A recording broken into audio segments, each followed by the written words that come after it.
Hi everyone. I would like to thank those of you who came to our recent I/O Extended 2015 KK Polymer event. I know many of you are excited with Polymer and have been overwhelmed by not just how it works, but the endless possibilities you can do with your web apps to extend it to mobile and beyond. So, starting this week, I will be doing a 3 series follow-up video as a recap, as well as an add-on to the awesome stuff we've just explored in I/O Extended KK. Each video comes with an accompanying Google Slides deck that I've linked in the description section of this YouTube page in case you want to use or customize the content of this video and share it with your community. The objective of these videos in the end would be to allow you to build a web app that runs like a native mobile app.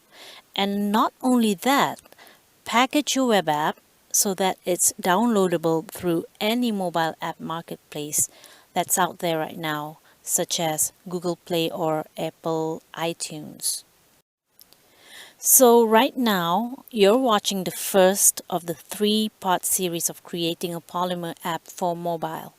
This first video covers the setup of your environment so that you can get started with Polymer. There are several options to choose from depending on the tools you currently or prefer to use. Among all these options, I will go over 3 ways in which you can set up, and I've laid out a chart as a guideline to help you decide which option would be best for you. The first setup option would be best for those of you who have already been developing on the Node.js platform. This is the most preferable setup, and I highly recommend this. The second setup option would be if you have the latest Chrome browser installed in your computer. This is my favorite setup of all because with just a single install, you'll have all, if not most, of the tools you will need to build and package a Polymer mobile web app. The last option that we'll be covering in this video is in case you have an existing development environment with a locally installed web server. This would be the easiest way to set up your Polymer dev environment. We'll go over the pros and cons of each setup as we explore each option.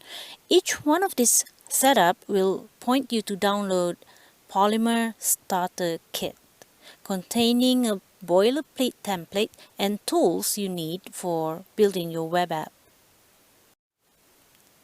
Let's start from the last option that I mentioned just now, which is if you have a locally installed web server.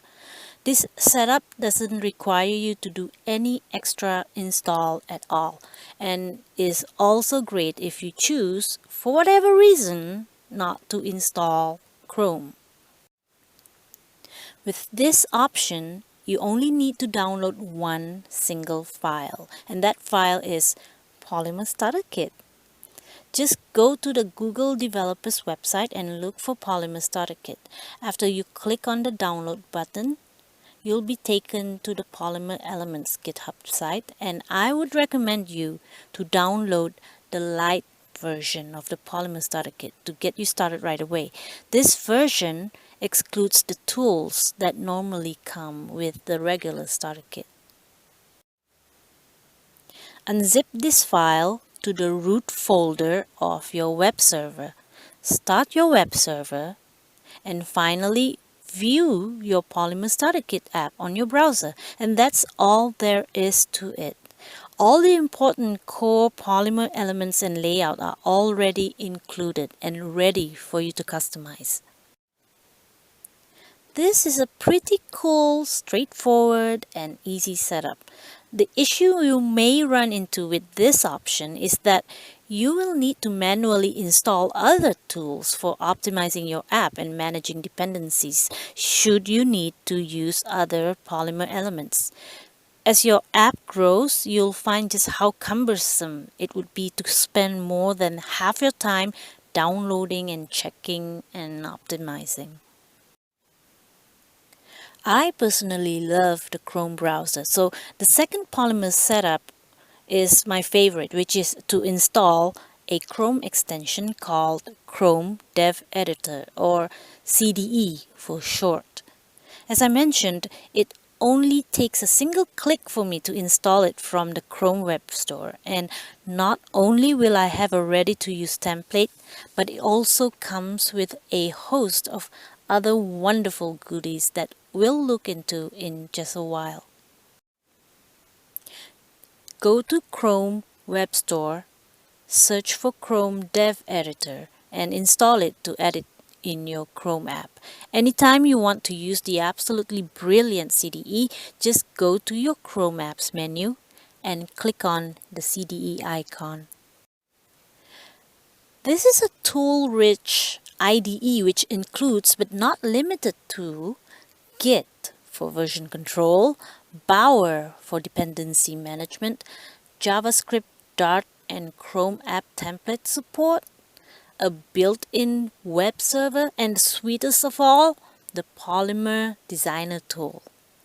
The Designer is your drag and drop answer to building and designing your Polymer app rapidly, and is a heaven sent for people like myself who are hopeless or have little patience with front-end development. Obviously though, this option is very tied to Chrome.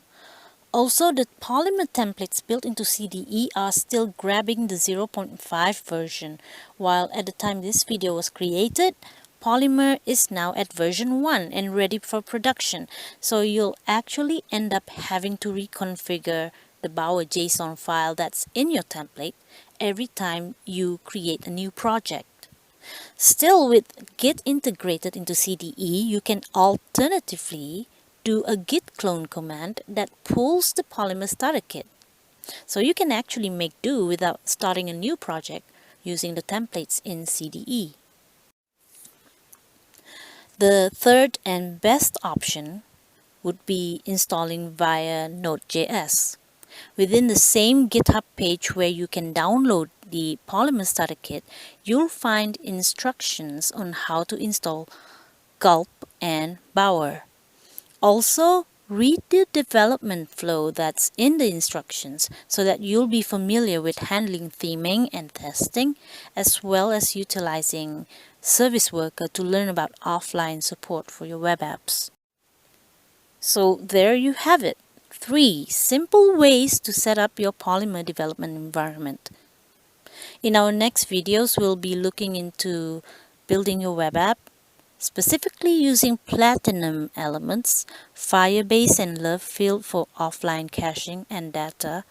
And lastly, we'll explore a couple of ways in which you can package your web apps for Android and iOS.